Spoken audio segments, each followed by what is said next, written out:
ماہنور کی کامیابی کا اعلان جیسے ہی کالج میں ہوا، پورا ادارہ اس پر فخر محسوس کر رہا تھا۔ پرنسپل نے خود اس کا ہاتھ تھام کر اسے اسٹیج پر بلایا اور کہا، ماہنور، تم ہمارے ادارے کا فخر ہو۔ کیمرے چمک رہے تھے، دوستوں نے گلدستے تھامے اور ہر کوئی اس کی محنت کو سراہ رہا تھا، لیکن سب سے زیادہ چمک اس کی آنکھوں میں تھی۔ وہ جو کچھ برس پہلے اسکول سے کالج میں داخل ہوئی تھی، اس کا خواب تھا کہ وہ صرف پڑھنے والی بچی نہ کہلائے بلکہ خود کو منوائے۔ آج وہ دن تھا، وہ خواب پورا ہوا تھا۔ گھر واپس پہنچی تو خوشیوں کا طوفان استقبال کے لیے موجود تھا۔ ماں نے اسے سینے سے لگایا، آنکھوں سے آنسو رواں تھے، لیکن وہ خوشی کے آنسو تھے۔ والد نے فخر سے اسے کندھوں پر اٹھا لیا، جیسے وہ چھوٹی سی بچی ہو۔ میری بیٹی پورے شہر میں بازی لے گئی۔ ان کی آواز میں وہی خوشی، وہی جذبہ تھا جو ایک باپ کو اپنی اکلوتی بیٹی کی کامیابی پر ہونا چاہیے۔ ماہنور کا تعلق ایک جوائنٹ فیملی سے تھا۔ دادا سائے کا ایک بڑا اور پرانا بنگلہ تھا جس میں سب بھائی اپنے بچوں کے ساتھ رہتے تھے۔ ماہنور کے والد سب بھائیوں میں چھوٹے تھے، لیکن فرما برداری اور نرم مزاجی کی وجہ سے دادا سائے کے سب سے قریب تھے۔ دادا سائی نے جب اپنی جائیداد بانٹنے کا سوچا تو انہوں نے بنا کسی شک و شبہ اپنا حصہ سب سے چھوٹے بیٹے کے نام کر دیا۔ ان کے دل میں ایک نرم گوشہ تھا ماہنور کے لیے، جو روز ان کے پاؤں دباتی، دوائی وقت پر دیتی اور ان کے ساتھ شام کی چائے پیتی۔ جب دادا سائی نے سب بھائیوں کو ایک جگہ جمع کیا اور بتایا کہ وہ اپنی جائیداد کا ایک بڑا حصہ ماہنور کے والد کے نام کر رہے ہیں، تو لمحوں میں فضا بدل گئی۔ جہاں پہلے دادا کی بات پر سب سر جھکا دیتے تھے، وہاں اب چہم گوئیاں شروع ہو گئی تھیں۔ بڑے چچا نے نظریں نیچی رکھ کر کہا، ابا جی، یہ فیصلہ اچانک؟ دوسرے بھائی نے قدرے تلخی سے پوچھا، آپ کو باقی بیٹوں کی محبت میں کمی محسوس ہوئی کیا؟ دادا سائی نے تھوڑا رک کر سب کی طرف دیکھا۔ ان کے چہرے پر جلال تھا، لیکن دل میں نرمی تھی۔ میں نے عمر گزار دی ہے تم سب کے درمیان، جانتا ہوں کون کتنا میرا ہے۔ میری زمین میرے چھوٹے کے نام ہے، کیونکہ اس نے میرے ساتھ وہ وقت گزارا جب باقی سب مصروف تھے۔ یہ اعلان سن کر ایک خاموش سا طوفان اسی پرانی حویلی میں آ گیا۔ تایا جان کی آنکھوں میں آگ دہلنے لگی۔ انہیں یہ قبول نہ تھا کہ سب سے چھوٹے بھائی کو اتنا بڑا حصہ ملے۔ وہ جانتے تھے کہ ماہنور کا والد اگر جائیداد کا مالک ہو گیا تو اس کا مطلب صرف زمین کا نہیں، خاندان کی قیادت کا بھی فیصلہ ہوگا۔ اسی قیادت پر ان کے برسوں کی گرفت تھی۔ ماہنور کو بھی ان پیچیدگیوں کی خبر نہ تھی۔ وہ اپنی کامیابی میں مغن تھی، کتابوں سے بھرے کمرے میں اپنی ٹرافی اور اسناد سجا رہی تھی۔ اس نے اپنی ماں سے کہا، امی، میں چاہتی ہوں بابا کو انعام ملے، وہ میری کامیابی کے اصل ہیرو ہیں۔ ماں نے مسکرا کر کہا، بیٹا، وہی تمہارے لیے سب کچھ ہے، تم ان کا فخر ہو۔ اس رات سب بھائیوں نے اپنے اپنے کمروں میں بیٹھ کر سرگوشیاں کیں۔ کچھ نے کہا کہ یہ فیصلہ وقتی ہے، کچھ نے کہا کہ دادا بوڑھے ہو گئے ہیں، کچھ نے بدگمانی کو ہوا دی۔ تایا جان سب سے زیادہ خاموش تھے، لیکن ان کی آنکھوں میں ایک سنجیدہ منصوبہ بندی چل رہی تھی۔ وہ جانتے تھے کہ اگر آج خاموش رہے تو کل ان کا اختیار بھی چھن جائے گا۔ ان کے بیٹے شہریار کی واپسی قریب تھی اور وہ چاہتے تھے کہ سارا کنٹرول اپنے پاس رکھیں تاکہ مستقبل میں بھی وہی فیصلے کریں۔ دادا سائیں اپنی جگہ مطمئن تھے۔ انہیں یقین تھا کہ ان کا فیصلہ درست ہے۔ انہوں نے صرف جائیداد نہیں دی، انہوں نے بھروسہ دیا تھا، اس بیٹے کو جس نے انہیں آخری عمر میں کبھی تنہا محسوس نہ ہونے دیا۔ لیکن خاندان میں اٹھنے والی سازش کی وہ لہر اب آہستہ آہستہ تیز ہونے لگی تھی۔ مسکراہٹوں کے پیچھے زہر گھلنے لگا تھا، اور وہ جو ماہنور کی کامیابی پر تالیاں بجا رہے تھے، اب اس کی پیٹھ پیچھے کچھ اور ہی منصوبے بنا رہے تھے۔ وہ رات چپ چاپ گزر گئی، مگر دیواروں نے سب کچھ سن لیا۔ صبح کا وقت تھا، سورج کی روشنی بھی پوری طرح زمین پر نہیں اتری تھی، مگر ماہنور کے چہرے پر خوابوں کی روشنی صاف جھلک رہی تھی۔ اس نے رات دیر تک اپنے والد کے ساتھ بیٹھ کر مستقبل کے پلان بنائے تھے۔ بابا کہہ رہے تھے کہ اب وہ اس کے لیے شہر کی سب سے اچھی نوکری ڈھونڈیں گے اور اگر ضرورت پڑی تو باہر بھی بھیج دیں گے۔ بیٹا، تم نے میرا سر فخر سے بلند کیا ہے، اب تمہیں اپنی راہیں خود چننی ہے اور میں تمہارے ساتھ ہوں۔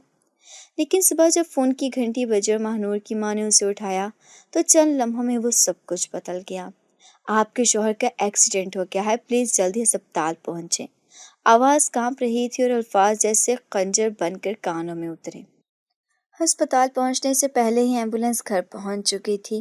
محلے کے لوگ، رشتہ دار سب اکٹھے ہو گئے تھے۔ ماں دروازے پر ہی زمین پر گر گئی۔ آنکھوں کے سامنے اندھیرا چھا گیا۔ ماہنور آگے بڑھی تو باپ کی لاش سفید چادر میں لپٹی نظر آئی۔ اس کے پاؤں لڑکھڑا گئے۔ وہ باپ کا چہرہ دیکھ کر چیخ مار کر رونے لگی۔ بابا، آپ مجھے چھوڑ کر نہیں جا سکتے، آپ نے وعدہ کیا تھا بابا۔ گھر میں کوہرام مچ چکا تھا۔ عورتوں کی آہوازاریاں، مردوں کا صدمے سے ساکت چہرے اور فضا میں پھیلتی بے یقینی۔ کوئی اسے حادثہ کہہ رہا تھا، کوئی قسمت کا لکھا، لیکن کسی نے یہ جاننے کی زحمت نہ کی کہ بابا جان کے ساتھ حقیقت میں کیا ہوا۔ پولیس نے رپورٹ دی، تیز رفتاری کار بے قابو ہو گئی، ٹرک سے ٹکرا گئی۔ کسی نے سوال نہ کیا کہ ایک محتاط نظم و ضبط کا پابند شخص اچانک ایسی لاپرواہی کیسے کر سکتا ہے۔ تایا جان خاموش کھڑے تھے، لیکن ان کے چہرے پر وہ دکھ نظر نہیں آ رہا تھا جو ایک بھائی کی موت پر ہونا چاہیے۔ وہ جیسے پہلے ہی تیار تھے، جیسے سب کچھ ان کی مرضی کے مطابق ہو رہا ہو۔ نماز جنازہ کے فوراً بعد انہوں نے سب بھائیوں کو ایک جگہ جمع کیا۔ ابا جی کی وفات کے بعد گھر کی ذمہ داری ہمیں ہی سنبھالنی ہے۔ چھوٹا بھائی تو چلا گیا، اب ہم سب کو مل کر فیصلے کرنے ہوں گے۔ دادا سائی تو جنازے کے بعد سے ہی خاموش ہو گئے تھے، جیسے ان کی سانسیں بھی بوجھ بن گئی ہوں۔ پہلا فیصلہ یہ ہوا کہ ساری چابیاں، فائلیں اور زمینوں کے کاغذات تایا جان کے پاس رہیں گے جب تک معاملات سنبھل نہ جائیں۔ دوسرا قدم یہ اٹھایا گیا کہ ہماری مہمانداری، راشن اور مالیاتی امور کی نگرانی اب ان کے بیٹے شہریار کے ہاتھ میں ہوگی، جو کچھ دن میں واپس آ رہا تھا۔ ماہنور غم کی شدت میں ڈوبی ہوئی تھی۔ اسے اس بات کی پرواہ نہ تھی کہ گھر کے فیصلے کس کے ہاتھ میں جا رہے ہیں۔ وہ بس ایک ہی بات پر رکی ہوئی تھی، بابا ایسے کیسے جا سکتے ہیں؟ دن بھر کمرے میں بیٹھ کر اس کی آنکھیں دروازے کی طرف لگی رہتی، جیسے بھی بابا آئیں گے اور کہیں گے کہ سب جھوٹ تھا، وہ زندہ ہیں۔ ماہنور کے لیے دن گزارنا مشکل ہوتا جا رہا تھا۔ بابا کی جدائی کا دکھ، گھر کی بدلتی فضا اور سب سے بڑھ کر وہ خاموشیاں جن میں لفظوں کی جگہ سازشوں نے لے لی تھی۔ مگر وقت کبھی نہیں رکتا۔ بابا کے 40ویں کے بعد ایک دن کال آئی جس نے جیسے اس کی زندگی کا رخ موڑ دیا۔ وہ ایک ملٹی نیشنل کمپنی کی طرف سے تھی جس میں ماہنور نے انٹرنشپ کے دوران کام کیا تھا۔ انہیں اس کی محنت، فہم اور صلاحیت یاد تھی۔ اب اسے باقاعدہ آفر دے رہے تھے، مستقل ملازمت، اچھا پیکج اور عزت دار مقام۔ ماہنور نے فون رکھتے ہی ماں کو بتایا۔ ماں نے ایک لمحے کو مسکرانے کی کوشش کی، پھر سر جھکا لیا۔ بیٹا، بہت خوشی کی بات ہے، لیکن تمہیں یہ بات کسی سے کہنی نہیں چاہیے جب تک ہم دیکھ نہ لیں۔ ان کی آواز میں خوف تھا، وہی خوف جو ہر روز اس حویلی کی دیواروں سے ٹکرا کر لوٹ آتا تھا۔ شام کو جب کھانے کی میز پر سب جمع تھے، ماہنور نے ہمت کر کے تایا جان کے سامنے بات رکھی۔ تایا جان، مجھے نوکری کی آفر آئی ہے، میں چاہتی ہوں کہ آپ سب کی اجازت سے اسے قبول کروں۔ کمرے میں جیسے برف جم گئی۔ لمحوں کا سکوت، پھر تایا جان نے نگاہ اٹھا کر اسے دیکھا، جیسے انہوں نے کسی گستاخی کی خبر سنی ہو۔ نوکری؟ تم ایک لڑکی ہو اور اس گھر کی عزت ہو، تمہیں کیا ضرورت ہے باہر نکلنے کی؟ ان کے الفاظ نرم نہ تھے، لہجہ سرد اور دو ٹوک تھا۔ ماہنور نے کچھ کہنا چاہا، مگر وہ ہاتھ اٹھا کر بولے، یہ بات یہیں ختم کر دو۔ تمہارا کام گھر سنبھالنا ہے، باہر کی دنیا تمہارے لیے نہیں ہے۔ دادا سائی ایک طرف خاموش بیٹھے تھے۔ ماہنور نے ان کی طرف دیکھا، جیسے التجا کی ہو، جیسے کوئی سہارا مانگا ہو، مگر وہ نظریں چرا گئے، جیسے ان کی زبان پر تالا لگ گیا ہو۔ اس لمحے ماہنور نے ایک اور باپ کو کھو دیا۔ پہلا حادثہ سڑک پر ہوا تھا، دوسرا خاموشی میں۔ رات کو جب سب سو چکے تھے، ماہنور اپنے کمرے کی کھڑکی کے پاس بیٹھی تھی۔ باہر چاندنی بکھری ہوئی تھی، لیکن اندر اس کا دل اندھیرے میں ڈوبا ہوا تھا۔ وہ لمحے آنکھوں کے سامنے آ رہے تھے جب بابا کہتے تھے، تم بس خود پر یقین رکھو، دنیا خود راستہ دے گی۔ اس یقین کو دل میں لیے اس نے ایک فیصلہ کر لیا۔ اب وہ خاموش نہیں بیٹھے گی۔ جس جائیداد پر تایا جان قابض ہو چکے تھے، جس عزت کا بہانہ بنا کر اسے قید کر رہے تھے، اس سب کو چیلنج کرے گی۔ اسے اپنے باپ کے خواب پورے کرنے تھے، اور ان خوابوں کی راہ میں اگر کوئی رکاوٹ بن رہا تھا تو وہ گھر کے اندر سے ہی تھے۔ اگلے صبح وہ خاموشی سے تیار ہوئی، وہی سفید شلوار قمیض جو بابا کو پسند تھی، بالوں کو سادہ جوڑے میں باندھا اور ایک نوٹ بک ہاتھ میں لے کر دادا سائی کے کمرے میں داخل ہوئی۔ وہ کرسی پر بیٹھے آنکھیں بند کیے ہوئے تھے، اس نے آہستہ سے کہا، دادا مجھے بس ایک بات کہنی ہے، آپ سن لیں۔ دادا نے آنکھیں کھولیں، پھر لب پھر بھی بند رہے۔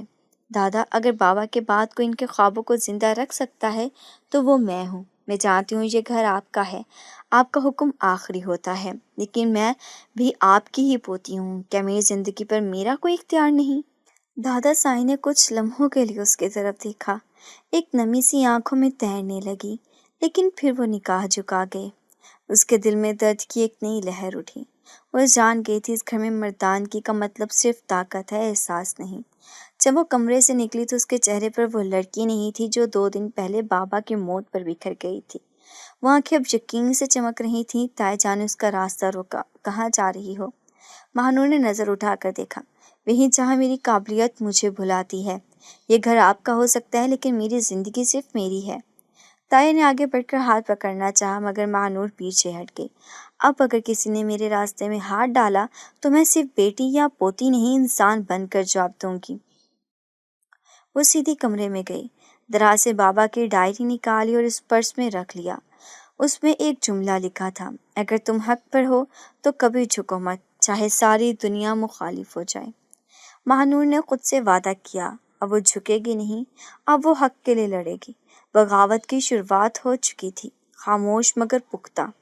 مہانور نے زندگی میں خاموشی کے ساتھ ساتھ سوالوں کا شور بڑھنے لگا تھا۔ بابا کی موت کو اب کئی ہفتے گزر چکے تھے، لیکن اس کی روح کو اب بھی قرار نہ آیا تھا۔ اس روز وہ اپنے کمرے میں بیٹھی بابا کی ڈائری پلٹ رہی تھی۔ ہر صفحے پر بابا کے ہاتھوں کی خوشبو تھی، الفاظ میں خلوص اور محبت کا لمس، مگر ایک صفحے پر قلم کا رک جانا عجیب سا لگا۔ کچھ ادھورے جملے، کچھ بے ترتیب الفاظ، جیسے کسی نے جلدی میں لکھنا چاہا ہو مگر موقع نہ ملا ہو۔ اچانک ایک خیال بجلی بن کر دماغ میں گوندا۔ بابا جس دن ایکسیڈنٹ کا شکار ہوئے وہ کس کام سے نکلے تھے؟ کس نے بلایا تھا؟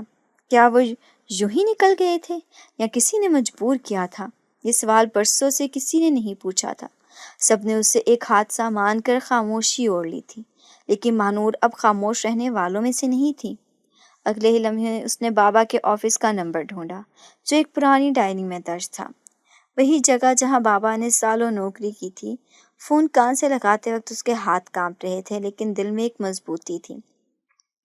ہیلو، میں نثار صاحب کی بیٹی بات کر رہی ہوں، مہنور۔ دوسری طرف چند لمحے خاموشی رہی، پھر ایک نرم لہجے میں آواز آئی، جی بیٹا، کیسی ہو؟ بہت افسوس ہوا آپ کے والد کی وفات کا، بہت شریف اور دیانتدار انسان تھے۔ انکل، کیا آپ مجھے بتا سکتے ہیں کہ میرے بابا اس دن کس لیے آفس سے باہر گئے تھے؟ دوسری طرف سے تھوڑا ہچکچاہٹ محسوس ہوئی، پھر آواز آئی، بیٹا میں نہیں جانتا، لیکن اسی دن انہیں ایک کال آئی تھی، بہت پریشان ہو کر دفتر سے جلدی نکلے تھے۔ ہم سب حیران تھے کیونکہ وہ عام طور پر بہت منظم ہوتے تھے۔ مہنور کے لیے یہ بات کسی صدمے سے کم نہ تھی۔ وہ کال کس کی تھی؟ کس نے انہیں جلدی نکلنے پر مجبور کیا؟ اس کے ذہن میں فوراً گھر کا منظر گھومنے لگا۔ کیا وہ کال گھر سے تھی؟ کیا کسی نے جان بوجھ کر بلایا؟ شک کی سوئی اب باہر نہیں اندر گھومنے لگی تھی۔ اس نے وہ دن یاد کرنے کی کوشش کی۔ صبح بابا نارمل تھے، ناشتہ کیا، اخبار پڑھا اور کالج چھوڑا۔ راستے میں انہوں نے کیا کہا تھا؟ آج آفس سے جلدی آ جاؤں گا، پھر تمہیں لے کر باہر چلیں گے، لیکن وہ وعدہ کبھی پورا نہ ہو سکا۔ کیوں؟ وہ کال کیا تھی جس نے سب کچھ بدل دیا؟ مہنور نے بابا کا موبائل نکالا جو اب تک اس کے دراز میں بند تھا۔ اس نے کال لاگ چیک کی، آخر کال ایک نامعلوم نمبر سے تھی، تقریباً 1 بجے دن کو۔ وہ نمبر اس کے دل میں دھڑکن کی رفتار تیز کر گیا۔ اس نے فوراً نمبر کو دوبارہ ڈائل کیا مگر نمبر بند تھا۔ اب اس کے دل میں صرف ایک خیال بیٹھ چکا تھا، بابا کی موت حادثہ نہیں، سازش تھی۔ اس نے سوچا اگر گھر میں کوئی ملوث ہے تو یہ راز کتنے عرصے سے چھپا ہوا ہے۔ کیا دادا سائی کو کچھ علم تھا، یا تایا جان وہ سب جانتے تھے، یا پھر وہ بھی اس دھوکے میں تھے؟ جتنا وہ سوچتی گئی اتنا ہی سچ کی تہ گہری محسوس ہونے لگی۔ رات کو اس نے اپنے کمرے میں خود کو بند کیا اور اپنی پرانی ڈائری نکالی۔ ہر اس دن کا احوال لکھا، ہر وہ تفصیل جو کسی اور نے شاید محسوس نہ کی ہو۔ وہ ایک کہانی بنتے جا رہی تھی، اس کی اپنی سچائی کی تلاش کی کہانی۔ اب وہ لڑکی جو چپ تھی، جو صرف آنکھوں میں سوال لیے پھرتی تھی، اب وہ سوال زبان پر لانے والی بن چکی تھی۔ اور یہی بغاوت کا دوسرا قدم تھا، آواز بلند کرنا۔ وہ نہیں جانتی تھی کہ آگے کیا ہونے والا ہے، کون اس کا ساتھ دے گا اور کون اس کے راستے میں دیوار بنے گا، لیکن اتنا جانتی تھی کہ یہ کہانی اب حادثے کی نہیں، راز کی تلاش کی بن چکی ہے۔ ایک راز جو صرف اسے ہی نہیں، اس کے بابا کی روح کو بھی سکون دے گا۔ صبح کی دھند لگے میں ماہنور کی آنکھ کھلی تو ذہن ایک ہی خیال میں الجھا ہوا تھا، وہ کال، بابا کی بے چینی اور اچانک پیش آنے والا حادثہ۔ وہ جان چکی تھی کہ یہ محض اتفاق نہیں تھا، اس کے اندر کسی طوفان نے جنم لیا تھا جو خاموش بیٹھنے والا نہیں تھا۔ چہرے پر سوالوں کا بوجھ اور آنکھوں میں سچ تلاشنے کی ضد لیے وہ کمرے سے باہر نکلی۔ نیچے صحن میں تایا جان بیٹھے تھے، سفید لباس، چہرے پر سنجیدگی اور آنکھوں میں وہی پرانا غرور۔ ماہنور نے گہرا سانس لیا، دل کی دھڑکن سنبھالی اور سیدھا ان کے سامنے جا کر کھڑی ہوگی۔ تایا جان، مجھے آپ سے کچھ ضروری بات کرنی ہے۔ تایا نے اس کی طرف دیکھا، آنکھوں میں نرمی نہیں تھی، بس حیرت اور ایک چھپی ہوئی سختی۔ کہو، کیا بات ہے؟ ماہنور نے ہچکچائے ہوئے آغاز کیا۔ بابا کی موت، وہ حادثہ میں نے تحقیق کی ہے اور کچھ چیزیں واضح نہیں ہو رہی۔ ان کے فون پر آخری کال ایک نامعلوم نمبر سے آئی تھی۔ وہ پریشان ہو کر نکلے تھے۔ مجھے شک ہے کہ… اس سے پہلے کہ وہ اپنی بات مکمل کرتی، تایا نے ہاتھ اٹھا کر اسے روکا۔ بس یہی سننے آنے آئی تھی؟ ان کا لہجہ جیسے تلوار کی دھار ہو۔ دیکھو ماہنور، تمہیں ہم نے پڑھنے دیا، گھر میں عزت دی، اب تم ہمیں بدنام کرنا چاہتی ہو؟ تم نے کیا سمجھا فون کالیں کنگال کر کوئی بڑا راز کھولو گی؟ ماہنور نے حوصلہ کرتے ہوئے جواب دیا، میں بس سچ جاننا چاہتی ہوں کہ بابا کے ساتھ کچھ غلط ہوا ہے تو ہمیں حق ہے جاننے کا۔ تایا جان نے کرسی سے اٹھتے ہوئے قدم بڑھایا۔ تم لڑکی ہو اور تمہیں تمہاری حدود میں رہنا چاہیے، یہ باتیں مردوں کے سنبھالنے کی ہیں۔ اگر تم نے دوبارہ ایسی حرکت کی یا کسی سے بات کی تو نتائج اچھے نہیں ہوں گے۔ ان کا چہرہ غصے سے لال ہو چکا تھا اور آنکھوں میں وہ پرانا زہر جھلک رہا تھا جو برسوں سے پوشیدہ تھا۔ ماہنور پیچھے ہٹی لیکن نظریں نہ جھکائیں۔ دل اندر سے دہل رہا تھا مگر وجود جیسے پتھر بن چکا تھا۔ تو آپ چاہتے ہیں کہ میں چپ رہوں، اپنے والد کی موت کو ایک حادثہ مان کر بھول جاؤں؟ ہاں، تایا دھاڑے، یہی بہتر ہے تمہارے لیے اور تمہاری ماں کے لیے بھی، ورنہ وہ دن دور نہیں جب تمہیں اس گھر میں جگہ نہ ملے۔ یہ دھمکی سیدھی دل پر لگی۔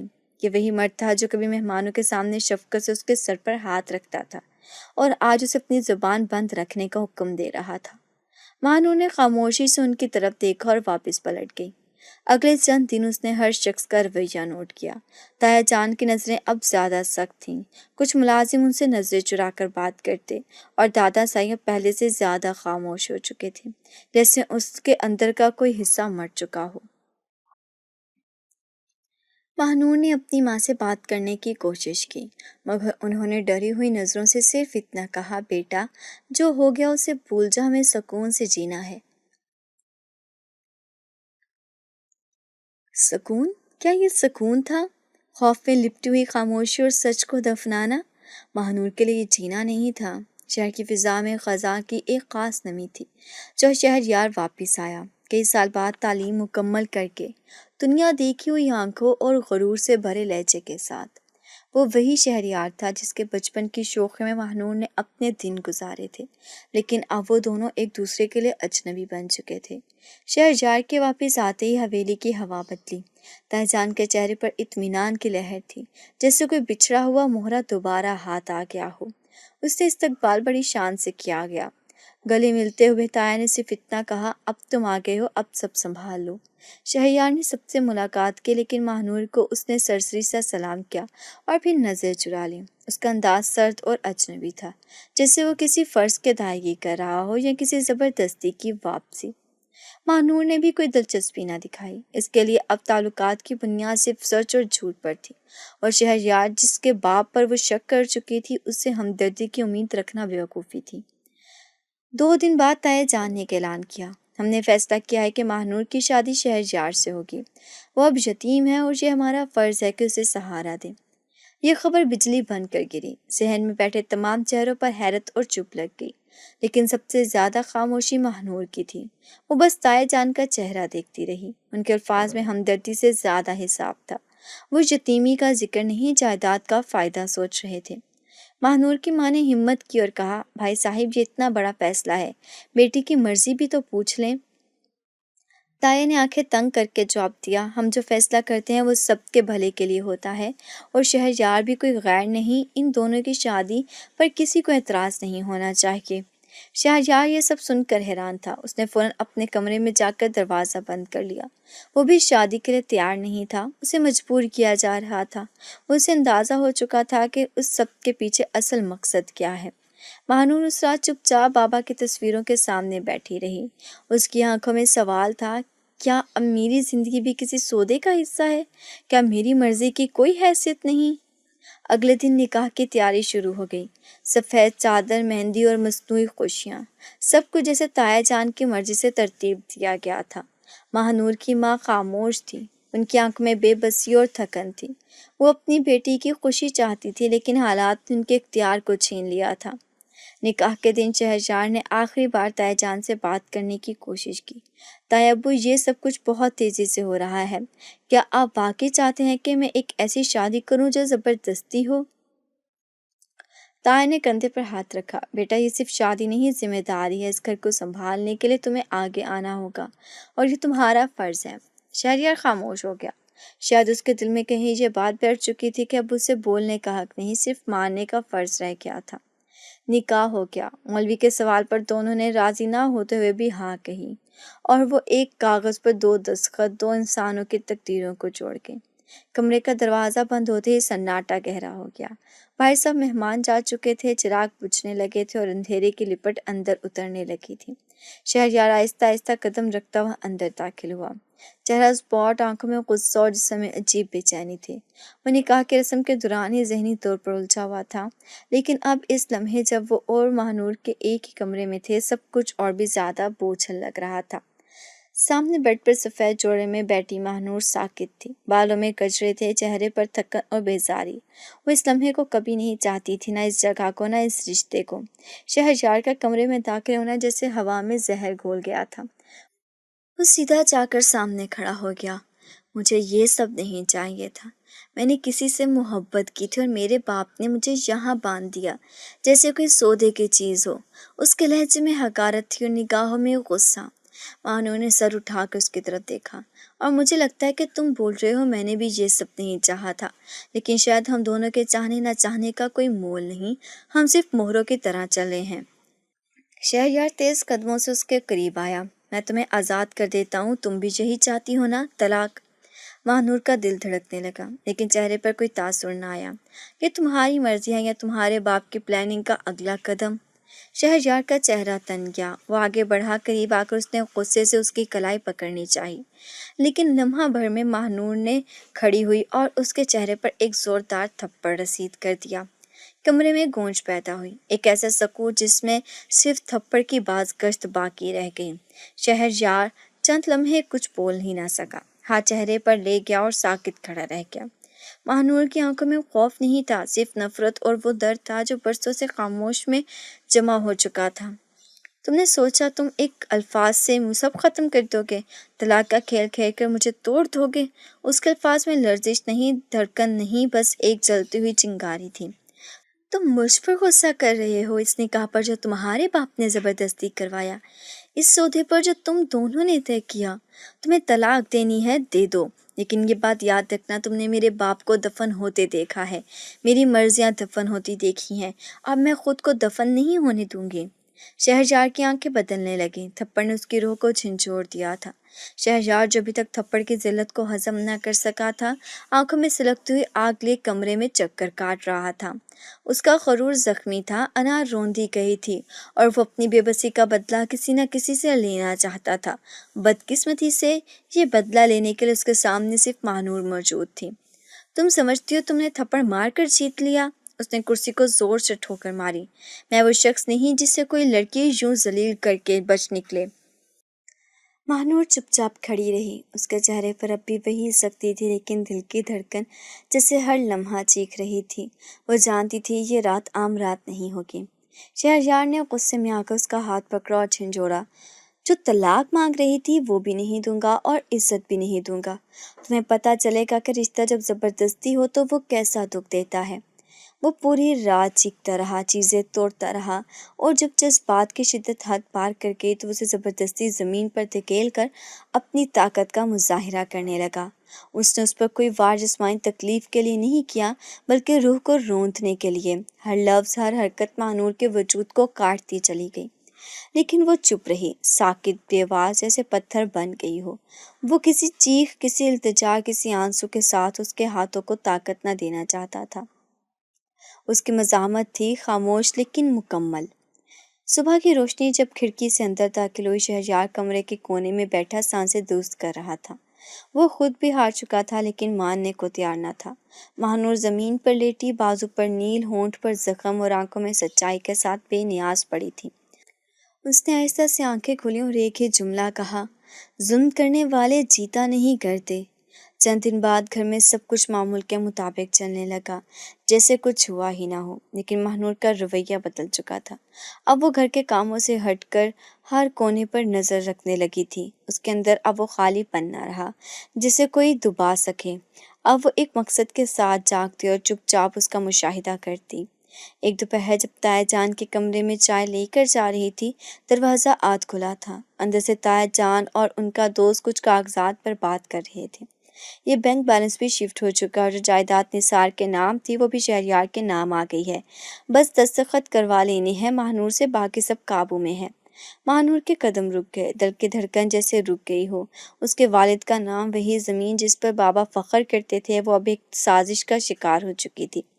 دادا صاحب کچھ کہنے کے قابل نہیں۔ وہ لڑکی بھی تو اب ہمارے گھر کی بہو ہے، اپنا حق مانگے گی بھی تو کہاں جائے گی؟ دوسرا مرد ہنسا۔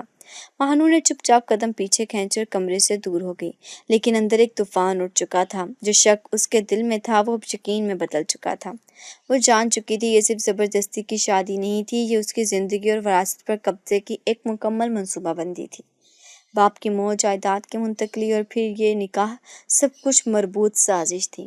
اس رات وہ اپنے کمرے میں بیٹھی بابا کی تصویر کے سامنے بولی، بابا آپ نے مجھے ہمیشہ کہا تھا کہ حق کے لیے لڑنا۔ آج میں وعدہ کرتی ہوں میں اس گھر میں خاموشی سے نہیں جیوں گی۔ اب جو بھی ہوگا وہ سچائی کے ساتھ ہوگا۔ شہریار آیا، خاموش بیٹھا رہا، لیکن ماہنور نے اس کی طرف دیکھا بھی نہیں۔ وہ اب اس دشمن کی صفت میں دیکھنے لگی تھی، اور جب دشمن سامنے ہو تو کمزوری دکھانا جرم ہوتا ہے۔ ماہنور نے صبر سے سب سہا، لیکن اب صبر کی حد ختم ہو چکی تھی۔ وہ ایک عورت جب چپ توڑتی ہے تو صرف آواز نہیں، پورا نظام ہل جاتا ہے۔ ماہنور کے قدموں میں اب جھجک نہ تھی، نہ ہی دل میں وہ خوف جو کچھ ہفتے پہلے تک اس کی سانسوں کے ساتھ جکڑا رہتا تھا۔ وہ سچائی کے اتنے قریب پہنچ چکی تھی کہ پیچھے ہٹنا ممکن نہیں تھا۔ تائی کے کمرے کے باہر سنی جانے والی وہ گفتگو، پراپرٹی پیپرز اور بابا کا ذکر، یہ سب کچھ اب اس کے اندر انگاروں کی صورت جل رہا تھا۔ اس آگ کو اب ایک سمت چاہیے تھی، ایک ہاتھ جو اسے انصاف کے دروازے تک لے جا سکے۔ اس مقصد کے تحت وہ اپنے والد کے پرانے جاننے والے خاندانی وکیل کے پاس پہنچی۔ وہی وکیل جس نے برسوں تک دادا سائیں اور پھر اس کے والد کے قانونی معاملات سنبھالے تھے۔ سفید بالوں والا، چشمہ لگائے، قدرے جھکا ہوا مگر اب بھی چال میں وقار رکھنے والا آدمی، جسے وہ انکل رشید کہہ کر بلاتی تھی۔ وکیل کے دفتر میں داخل ہوتے ہی وہ چند لمحے خاموش رہی۔ میز کے اس پار بیٹھے رشید صاحب نے اسے غور سے دیکھا، پھر ایک ہلکی سی مسکراہٹ کے ساتھ کہا، بیٹا تم یہاں، سب خیریت تو ہے؟ ماہنور نے نظریں جھکا لیں، پھر آہستہ سے بولی، انکل میں اپنے بابا کے کیس کے بارے میں بات کرنے آئی ہوں۔ میں جاننا چاہتی ہوں کہ ان کی موت کے بعد جائیداد کا کیا ہوا، اور کیا واقعی سب کچھ قانون کے مطابق ہوا؟ رشید صاحب کا چہرہ پل بھر کو سنجیدہ ہوا۔ انہوں نے کرسی سے ذرا سیدھا ہو کر بیٹھنے کی کوشش کی۔ بیٹا تمہیں یہ باتیں سوچنی نہیں چاہیے، تم ابھی نئی نئی دلہن ہو، یہ سب باتیں بڑے سنبھالتے ہیں۔ ماہنور نے گہرا سانس لیا، انکل میں اب وہ بچی نہیں رہی جو ہر بات مان لے۔ مجھے سچ چاہیے، میں جانتی ہوں کہ کچھ غلط ہوا ہے، اور میں یہ بھی جان چکی ہوں کہ اس کے پیچھے کون ہے۔ مجھے اب بس آپ کی مدد چاہیے۔ رشید صاحب نے کچھ لمحے سوچتے ہوئے میز پر انگلیاں بجائیں۔ وہ ایک لمحے کے لیے کچھ بولے نہیں، لیکن ان کی آنکھوں میں ایک کشمکش نظر آ رہی تھی۔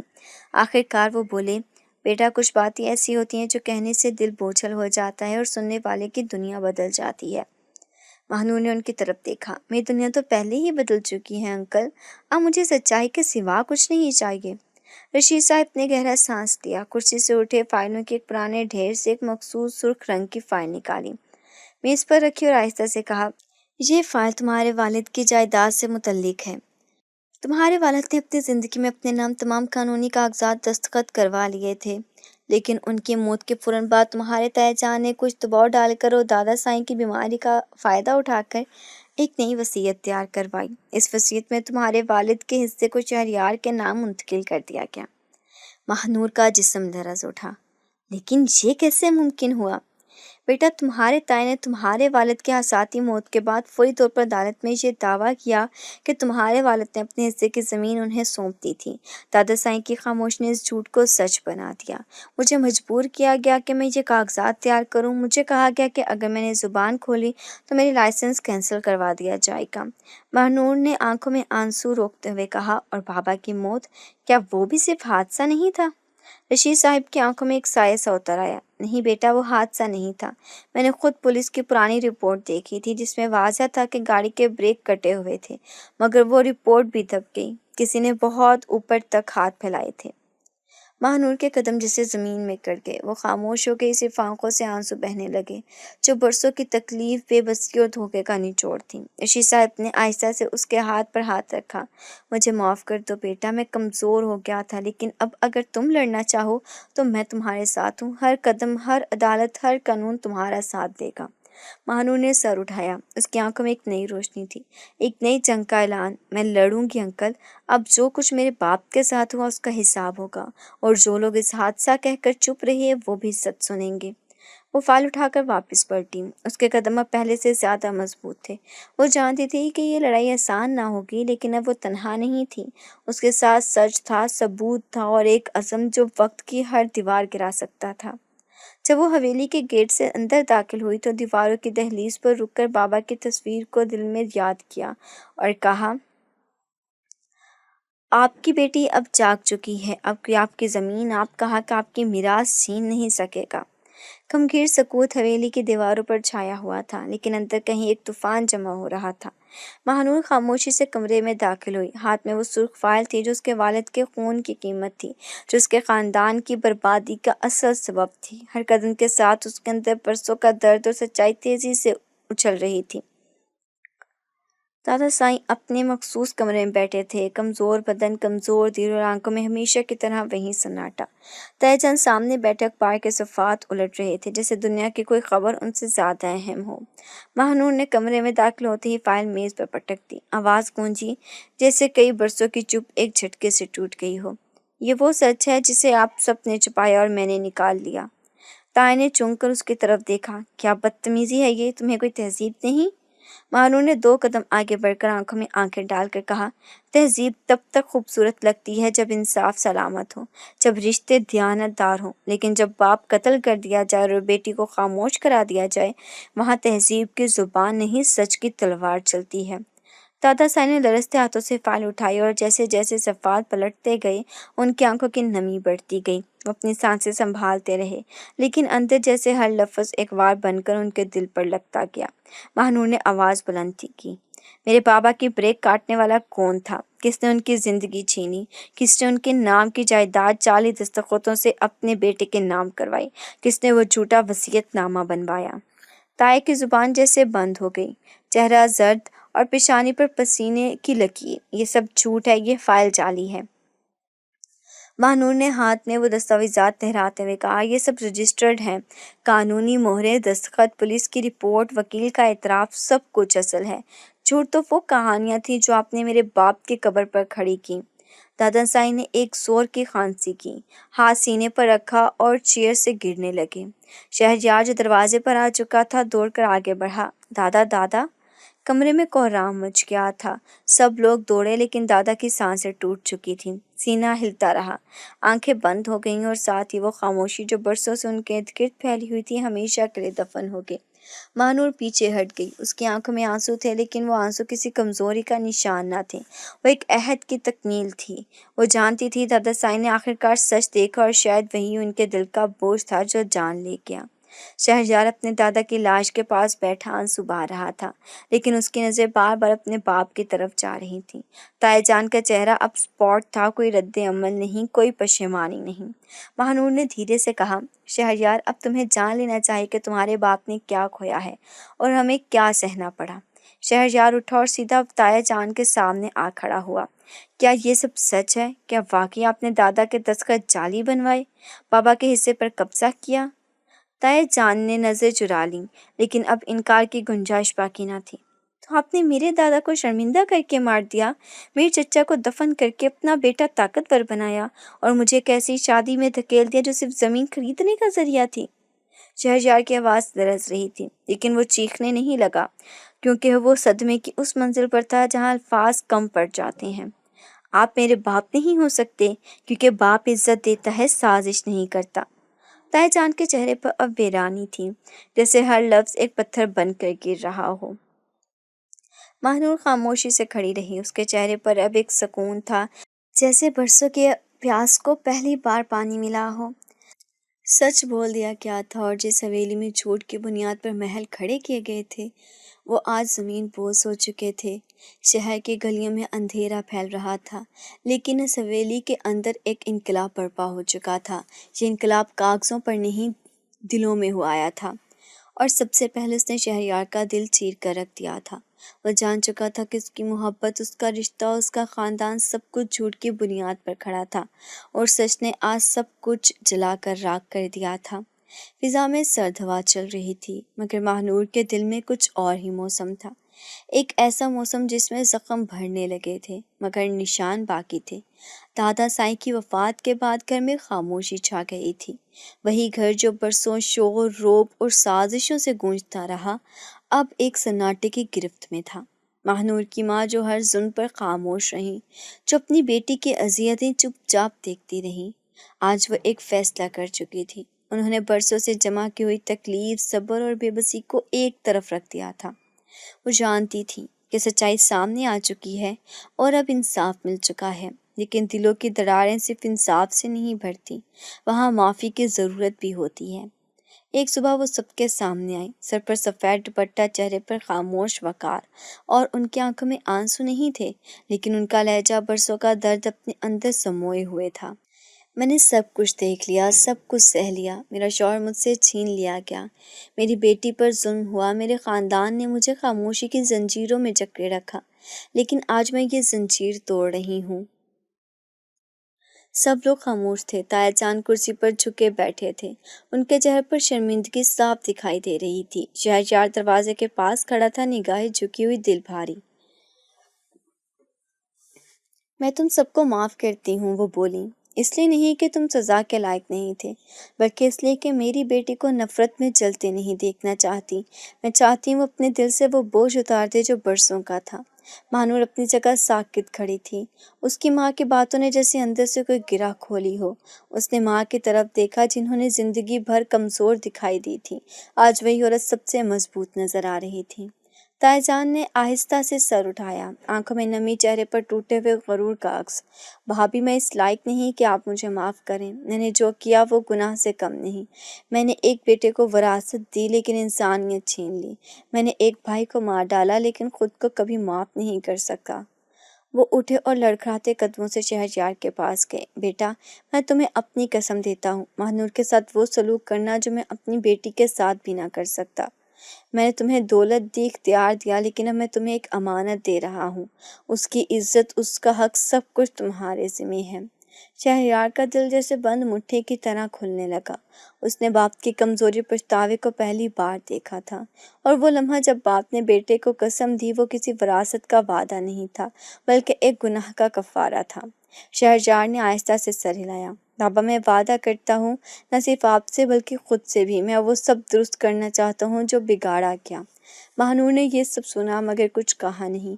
وہ واپس اپنے کمرے میں چلی گئی، جہاں سب کچھ خاموش تھا، جیسے وقت بھی تھم چکا ہو۔ اس نے اپنے پرس سے بابا کی تصویر نکالی اور آنکھوں سے لگا لی۔ بابا، آپ نے مجھے سچ کے راستے پر چلنے کا سبق دیا تھا، میں نے وہ راستہ چن لیا، اور آج ماں نے معافی دے کر وہ بوجھ بھی ہلکا کر دیا جو میرے اندر سلگ رہا تھا۔ اب شاید وقت آ گیا ہے کہ میں خود کو جینے کی اجازت دوں۔ شام کو شہریار کمرے میں آیا، دروازہ بند ہوا اور وہ دھیرے سے ماہنور کے سامنے آ بیٹھا۔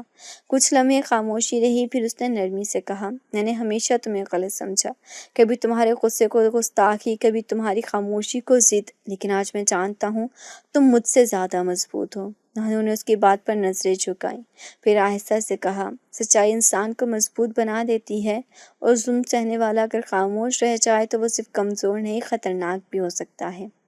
شہریار نے مسکرا کر سر ہلایا، مجھے تمہارے ساتھ ایک نئی شروعات کرنی ہے، تمہاری مرضی سے، تمہاری شرائط پر، کیونکہ اب میں صرف شوہر نہیں، ایک انسان بننا چاہتا ہوں جو تمہارا احترام کرے، تمہارے ساتھ کھڑا ہو۔ ماہنور نے پہلی بار اس کے لہجے میں وہ خلوص محسوس کیا جو زبردستی سے پیدا نہیں کیا جا سکا۔ شاید یہ وقت تھا ایک نئے سفر کا، ایک نئی رشتے کا جو ماضی کے ملبے سے نکلا تھا، لیکن سچائی اور معافی سے سینچا گیا تھا۔ اور یہی بدلاؤ تھا، وہ خاموش انقلاب سے دلوں میں آیا اور رشتوں کو نرمی کی زبان سکھا گیا۔ وقت دھیرے دھیرے اپنی رفتار سے چل رہا تھا۔ وہی حویلی جہاں کبھی نفرت کی سرگوشیاں، کرور کی گونج اور سازشوں کی آہٹیں سنائی دیتی تھیں، اب وہاں خاموشی میں سکون بسا ہوا تھا۔ کمرے جو کبھی گواتے چیخوں کے، اب وہاں ہلکی ہلکی ہنسی سنائی دیتی تھی۔ ماہنور کا چہرہ پہلے جیسا سکنا تھا، اور شہریار کی آنکھ میں وہ غصہ نہیں رہا تھا۔ ایک سفر تھا جو دونوں نے طے کیا، دکھ سے گزر کر، سچائی کی غاروں پر چل کے، اور اب وہ اس مقام پر تھے جہاں لفظوں کی ضرورت کم اور احساس کی اہمیت زیادہ ہو چکی تھی۔ شہریار ہر دن خود کو بدلتا گیا، اب وہ ماہنور کو صرف اپنی بیوی نہیں سمجھتا تھا، بلکہ ایک ایسی عورت مانتا تھا جو اس کی زندگی کی بنیاد ہے۔ وہ ہر روز اپنے رویوں، الفاظ اور عمل سے اسے ثابت کرتا۔ وہ صبح اس کے لیے چائے بناتا، شام کو اس کے ساتھ وقت گزارتا، اور اکثر راتوں کو جاگ کر اس کی خاموشی کو سنتا۔ ایک رات چاندنی میں لپٹے آنگن میں بیٹھے شہریار نے دھیرے سے کہا، ماہنور، میں نے تمہیں بہت دکھ دیے ہیں، بہت بار توڑا، بہت کچھ غلط کیا، لیکن اگر تم کہو تو میں اپنی زندگی کا ہر دن تمہارے لیے تلافی میں گزار دوں۔ ماہنور نے آہستگی سے اس کی طرف دیکھا۔ محبت ثابت کرنے کے لیے معافی مانگنا کافی نہیں ہوتا، لیکن جو کر رہے ہیں وہ شاید معافی سے زیادہ ہے۔ وہ لمحہ کچھ کہے بغیر گزر گیا، مگر اس کی شدت دونوں کے دلوں میں ضبط ہو گئی۔ ماہنور کے رویے میں بھی بدلاؤ آیا۔ جہاں پہلے وہ شہریار سے نظریں چراتی تھی، اب وہ اس کی بات پر مسکرا دیتی تھی۔ جہاں پہلے خاموش رہتی تھی، اب سوال کرتی تھی، جواب مانگتی تھی، اور اس کے ساتھ جینے کا حق محسوس کرتی تھی۔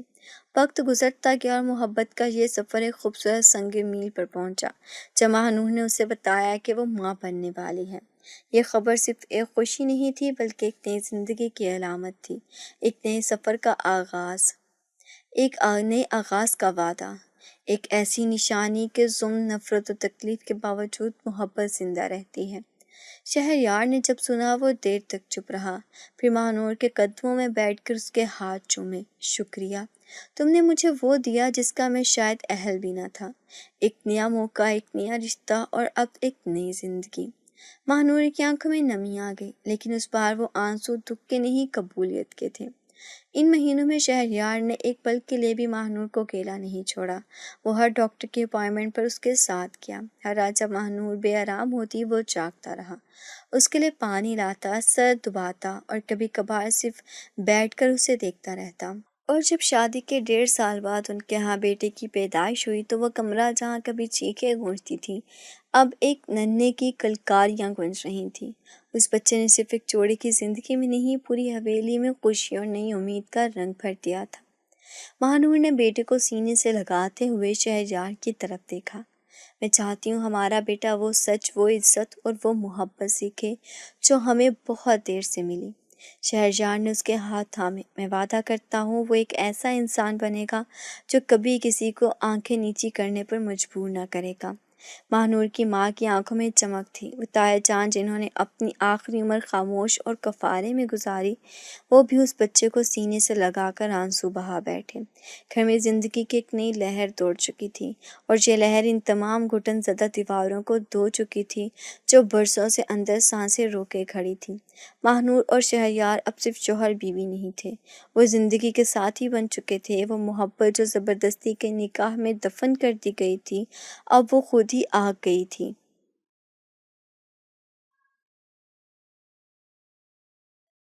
بغیر کسی وعدے کے، بغیر کسی شرط کے۔ اور یہ تھی وہ صبح، ایک محبت بھری نئی صبح، جہاں نہ نفرت کا سایہ تھا نہ ظلم کی چھاؤں، صرف روشنی تھی، صرف سکون، اور ان کے بیچ ایک نیا آغاز۔